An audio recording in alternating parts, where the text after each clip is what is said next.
عامر ضیاء صاحب، عمران خان صاحب جس طرح سے اب دھمکیاں دے رہے ہیں جوڈیشری کو، فوج کی بات کرتے ہیں، وہ پولیس افسران کو ایک طویل عرصے سے وہ دھمکیاں دیتے چلے آ رہے ہیں، پھر انہوں نے دھمکیاں دی ہیں. تو طاقت اگر ہوتی ہے انسان کے پاس تو طاقت کا یہ مطلب تو نہیں کہ وہ ملکی قوانین کو بھی نہ مانے اور اس طرح کی رو و لہجہ اختیار کرے. آپ کا کیا موقف ہے سر اس پر؟ مسعود دیکھیں، پہلی بات تو یہ کہ مجھے نہیں یاد پڑتا ہے کہ عمران خان نے فوج کو کوئی دھمکی دی ہو.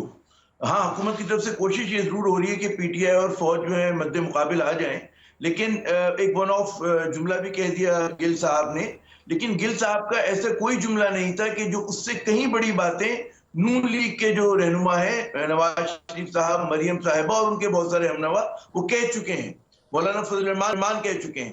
تو ایک یہ نہیں ہو سکتا کہ ایک مبینہ جرم ہو اور اس کی دو ترازو ہوں تولنے کے. ایک ترازو جو ہے وہ عمران خان کی پارٹی کے لیے الگ ہو اور ایک جو ہے نواز شریف صاحب کی پارٹی کے لیے الگ ہو، کہ جہاں پر 7 خون معاف ہیں. اگر ایسا ہوگا، اگر یہ حکومت ایسا کرے گی اور ریاستی ادارے اس میں استعمال ہوں گے شہباز شریف حکومت کے ہاتھوں، تو یقیناً اس سے تضاد بجائے کم ہونے کے بڑھے گا، جو کہ خطرناک صورتحال ہے. تو میں نہیں سمجھتا کہ عمران خان صاحب سے جب بھی انٹریکشن ہوا ہے صحافیوں کو، آف دا ریکارڈ ہو، آن دا ریکارڈ ہو، وہ ایک ہی بات کہتے ہیں کہ جی مجھ سے زیادہ اہم ادارہ اس ملک کا فوج ہے، اور جن ممالک کی فوج کمزور ہوتی ہے وہاں پہ ریاستیں جو ہیں کولیپس کر جاتی ہیں. خیال میں اکیلا نہیں ہوں، بہت سارے صحافی اس بات کی گواہی دیں گے، آن دا ریکارڈ نہیں، آف دا ریکارڈ گفتگو میں بھی اس طرح کی باتیں ہوئی ہیں. تو پہلی بات یہ کہ بہت کوشش کی گئی کہ جناب باقاعدہ آپ یاد کریں کہ نواز شریف صاحب کیا نہیں کہتے تھے، ہم تو دہرا نہیں سکتے وہ باتیں. مریم صاحبہ نے کیا نہیں کہا، انہوں نے بلکہ انسٹیگیٹ کیا تھا، باقاعدہ انسٹیگیٹ کیا تھا، اور گل سے زیادہ خطرناک الفاظ استعمال کیے تھے. اس کو تو لوگ بھول گئے. تو کیا ہمیں فرق نظر نہیں آنا چاہیے عمران خان صاحب میں اور دیگر لیڈرشپ میں؟ نہیں تو وہ فرق ہے نا، وہ فرق ہے نا کہ عمران خان تو نہیں کہتا. عمران خان تو فوج کے سربراہوں کے خلاف، اس ادارے کے خلاف ایک لفظ نہیں کہتا. اور ہاں، میں یہ دوبارہ دہراؤں گا کہ بڑی منظم سازش ہو رہی ہے کہ عمران خان بمقابلہ افواج پاکستان خاکم بدین، اور یہ سازش جو ہے نون لیگ کی طرف سے ہو رہی ہے اور اس حکومت کی طرف سے ہو رہی ہے. اس میں کوئی چھپنے والی بات نہیں ہے، کوئی اس میں ہمیں پتہ ہے یہ بات.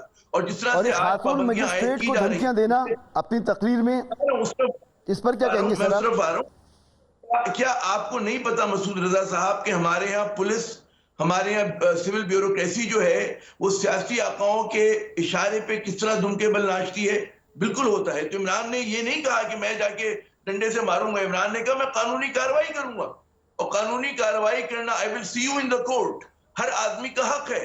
میرے ساتھ بھی اگر پولیس زیادتی کرے گی، میرا حق ہوگا کہ میں کہوں گا جی میں عدالت میں جاؤں گا ان کے خلاف.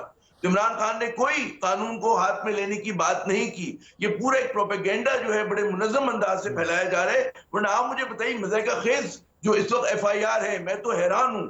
اس ملک کا ایک واحد وفاقی لیڈر ہے کہ جس کی فالوئنگ کراچی تا خیبر ملک کے ہر یونٹ میں ہے، اس کی جماعت کی ہے. باقی تمام جماعتیں جو ہیں وہ صوبائی یا لسانی یا فرقہ وارانہ جماعتیں ہیں.